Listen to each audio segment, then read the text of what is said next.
Oke, pada video kali ini kita akan membahas mengenai update dari data pada framework Laravel.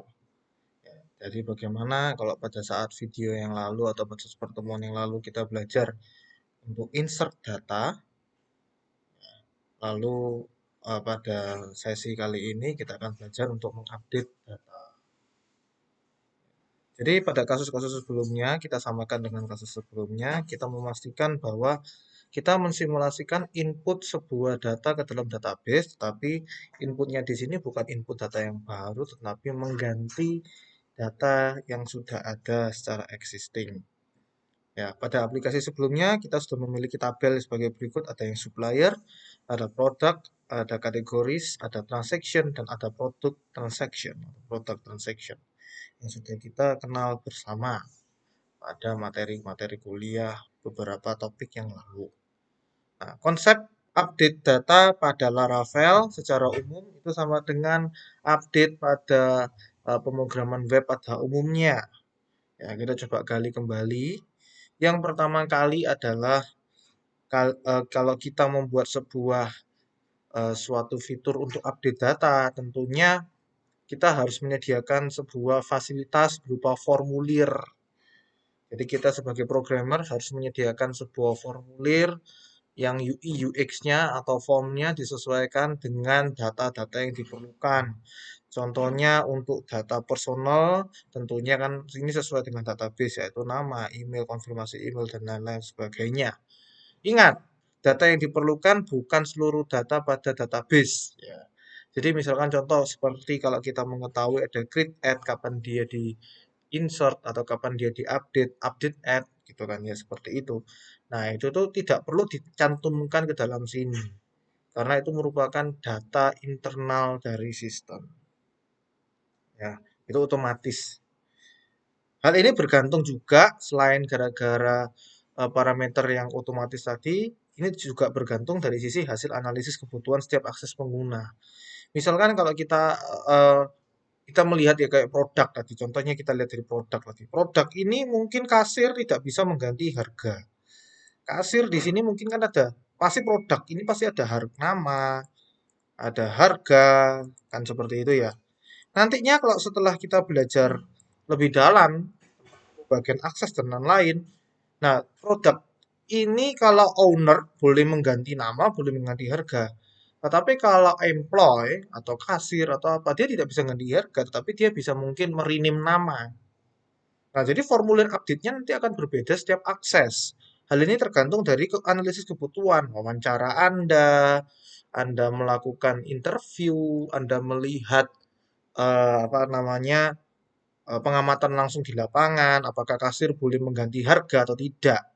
Nah, jadi sistemnya pun juga mengakomodasi perilaku-perilaku yang sudah berjalan saat ini. Formulir isian data yang telah pernah dibuat sebelumnya, form, memiliki isian data. Jadi ini perbedaan yang berbeda dari create kemarin, yaitu formulir ini bukan isinya kosong, tetapi isinya adalah isian data yang pernah dibuat sebelumnya. Jadi karena kita edit, berarti kan pada saat klik edit, harapannya adalah field-field ini terisi data-data yang sudah pernah diisi sebelumnya. Jadi ini perbedaan signifikannya di bagian ini. Lalu kedua, pengguna diberikan sebuah button action. Jadi di sini ada buttonnya adalah submit, tapi submit di sini memiliki arti atau esensi adalah mengedit atau mengupdate data ke dalam database. Oke.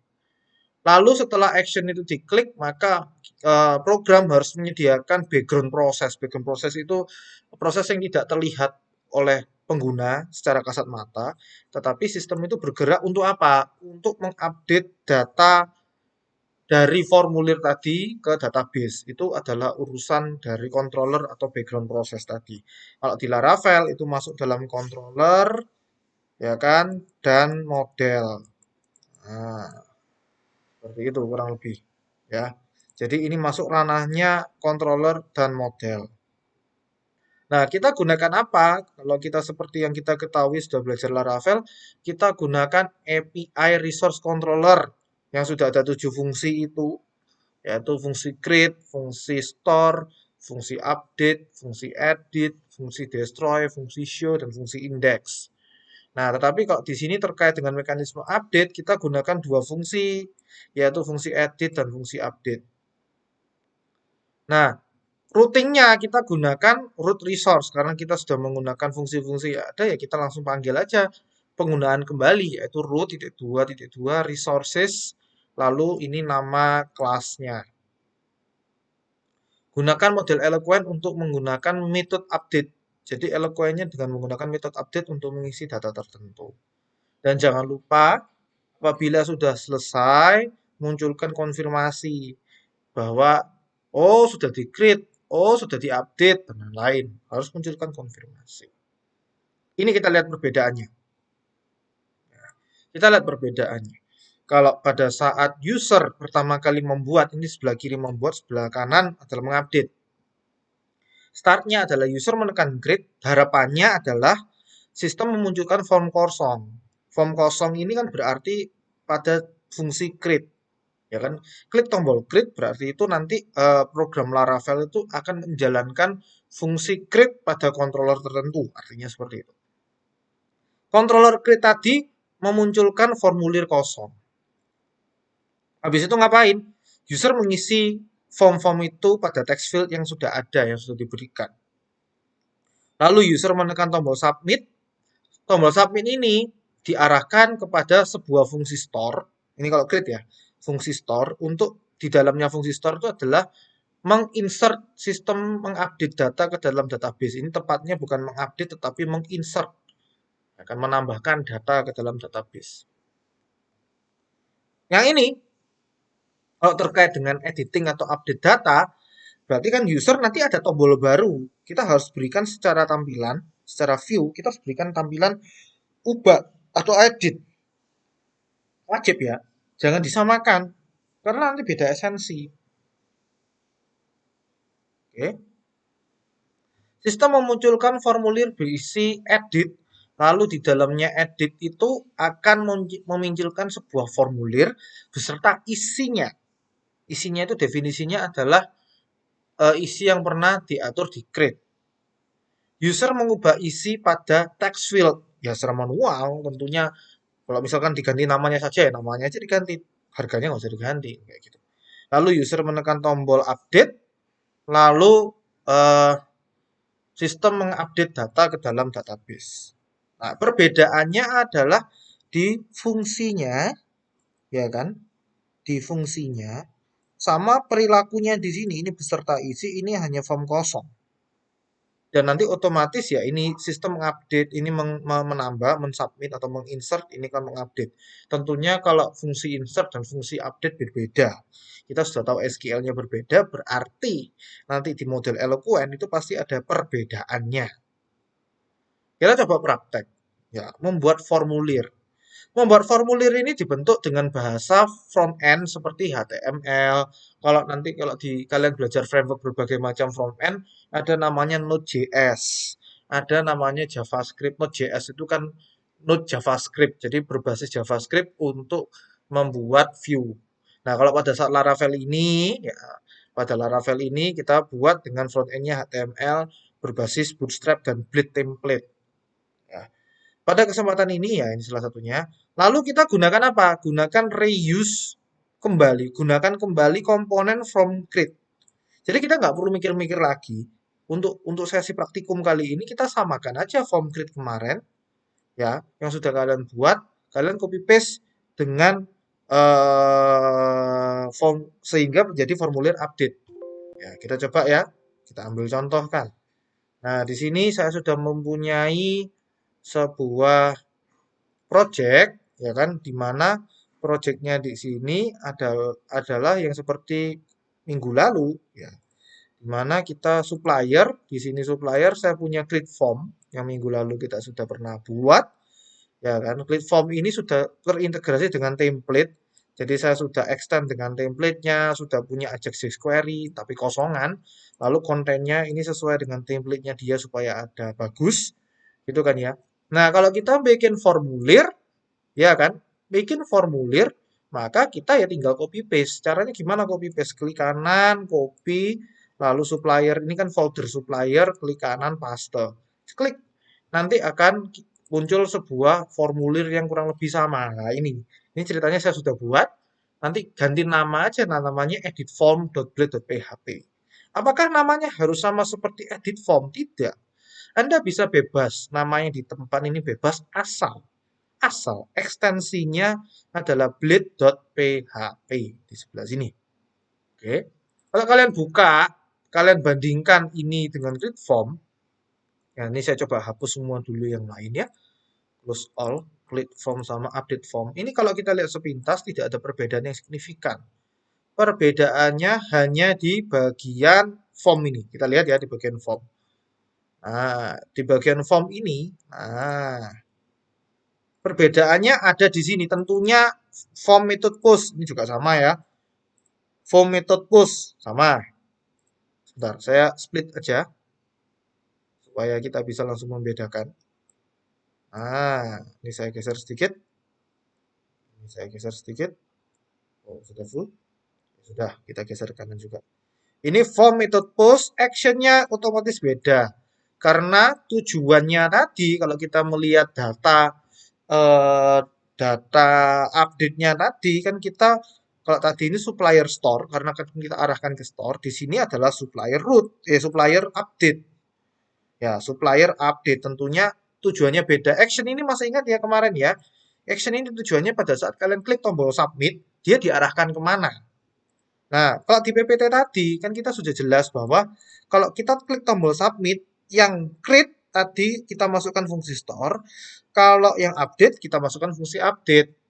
Nah, di sini kok kenapa rootnya pakai supplier store dan rootnya kenapa supplier update? Ini berdasarkan terminal. Terminal apa, Pak? PHP Artisan Root List. Gunakan ini.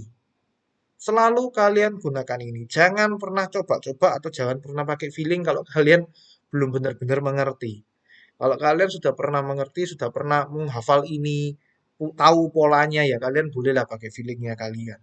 Tetapi esensinya adalah kita tidak boleh pakai feeling. Kita gunakan apa yang bisa lihat di sini. Nah ini contoh. Supplier create ini kan. Supplier create sama supplier update. Maka namanya adalah suppliers.update. Di sini suppliers.create. Ya kita samakan saja. Supplier.store ini ya. Supplier.store berarti ya supplier.store. Di sini supplier update. Nah, namun apa perbedaannya? Di update kan tentunya kalian perlu tahu datanya itu apa, data awalnya. Karena kenapa ada ini loh. Masih ingat ya kalian kalau ada routing yang ada kurung-kurung awal gini, berarti dia butuh apa? Butuh parameter. Satu parameter yang nanti berisi ID supplier. Kok tahu Pak? Ya ini artinya ID supplier. Kalau ada tanda tanyanya ya, misalkan suppliers atau kurung supplier tanda tanda tanya kurung kurawal. Saya kasih contoh. Masih ingat ya kalau ini kurung supplier tanda tanya. Nah, kalau ada tanda tanya ini berarti kan non required parameter. Jadi ada atau nggak ada masalah. Tetapi kalau tanpa ada tanda tanya seperti ini, berarti ini wajib ada. Kalau ini saya hapus ya, saya coba ya. Kalau ini saya hapus, kalau ini saya hapus, pada saat edit form, saya buka ya tadi ya, localhost.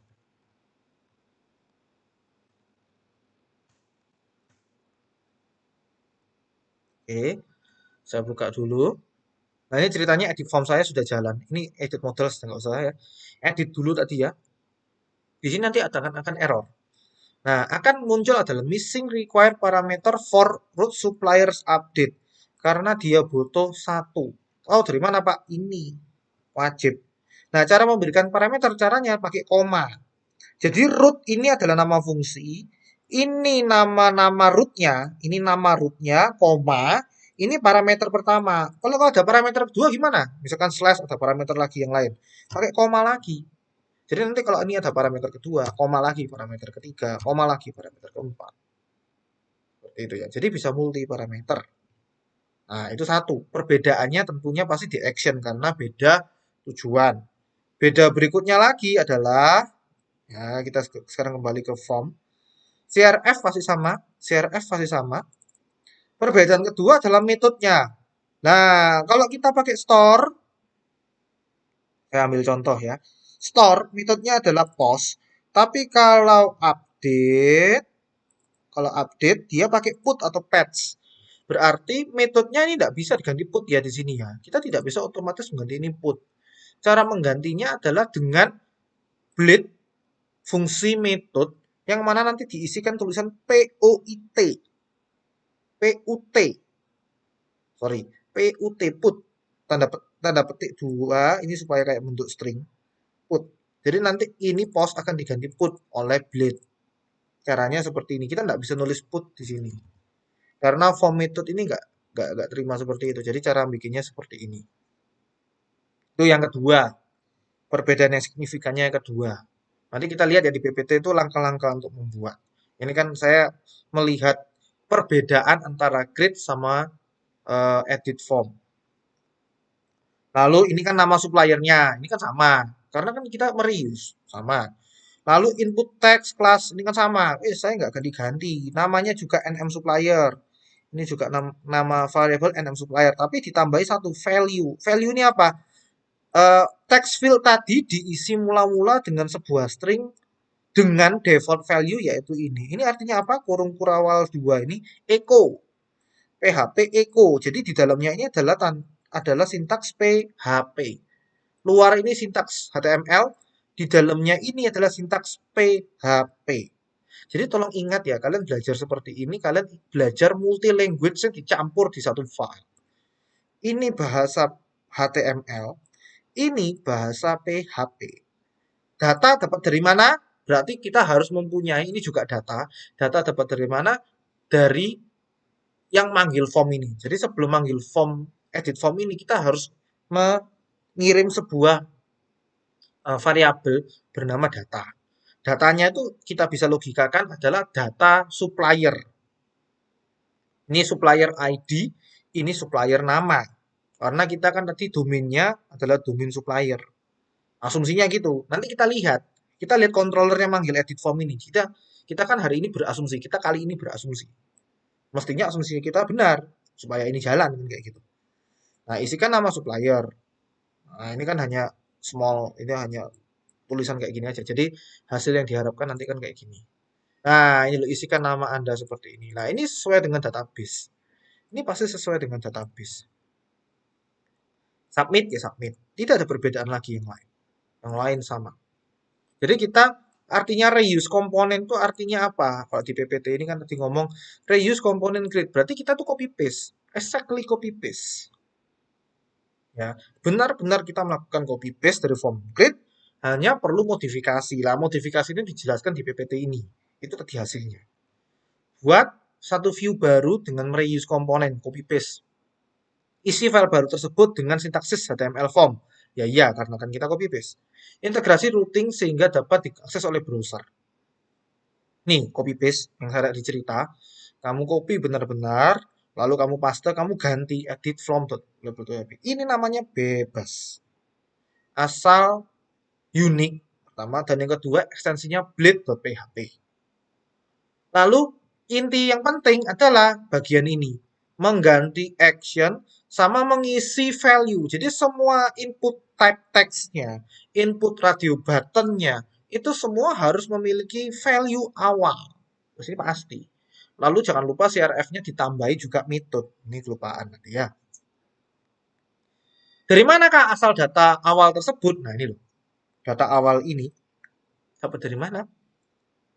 Pada saat fungsi edit. Pada saat kalian klik edit tadi, nah kita kembali lagi ke sini. Kan ceritanya tadi gambar kita kan berada di sini. Berarti kita harus pada saat user menekan tombol update, ada fungsi edit yang berjalan. Berarti di fungsi edit inilah kita beri parameter atau query ID-nya ini. Nah, kita lihat.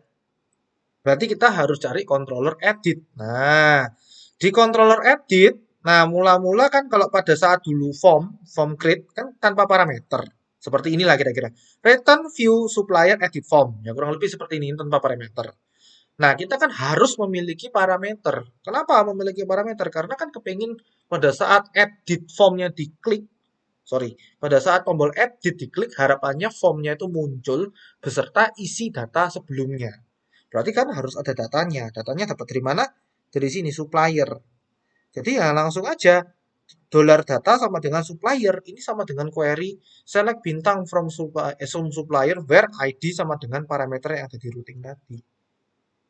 Ya, kenapa Pak kok disama dengan data? Karena kan tadi nama di view-nya adalah data, DATA. Sehingga dolar data sama dengan ini compact data. Nah, model tabelnya, view model tabelnya kita mendekatkan diri dengan literatur pada umumnya. Literatur pada umumnya yaitu seperti misalkan PHP Editnya per row. Ya iyalah, editnya per row. Jadi jika juga sama, tombol editnya perlu. Beda dengan tombol edit yang create. Kalau kita lihat materi tombol create kan berarti create-nya ada di kanan atas. Satu tabel ini create-nya hanya satu. Tetapi kalau edit, tombol edit jumlahnya ada berapa? Sebanyak datamu. Maksimal sebanyak datamu. Ya kan, misalkan ini datanya 3, berarti editnya ada 3. Gitu. Nah, kalau edit ini diklik, maka diintegrasikan dengan tadi edit tadi. Apa Pak cara integrasinya dengan ini? Root resource ini tadi. Kenapa kok PHP artisan root listnya kita itu bisa ketemu model kayak gini? Ini akibat kalau kita cek ya web.php rootnya akibat ini root resource supplier ini. Kalau ini saya komen, ya ini saya komen. Ini tulisan yang ini panjang, ini banyak, ini hilang. Supplier ini akan hilang. Kita coba ya. It's Nah, supplier ini akan hilang. Nah, lihat ini. Suppliernya ini kan hanya supplier yang buatan kita sendiri ini loh. Ini kan supplier buatan kita sendiri. Ya, ini supplier buatan kita sendiri, ini supplier buatan kita sendiri, ini supplier buatan kita sendiri. Tapi supplier yang create, supplier yang store itu akan hilang. Tapi kalau kita munculkan kembali, di sini nanti suppliernya banyak. Nah, ini suppliernya banyak. Jadi itu terkait root resource. Jadi ya langsung ganti aja. Nggak perlu ganti apa-apa. Ini kan sudah pernah kita buat sebelumnya. Jadi ini hanya menekankan ulang. Nah, ini tadi, melihat lebih dalam artian root resource tadi. Jadi kalau tentang edit itu URL-nya seperti ini, supplier ID-nya slash edit.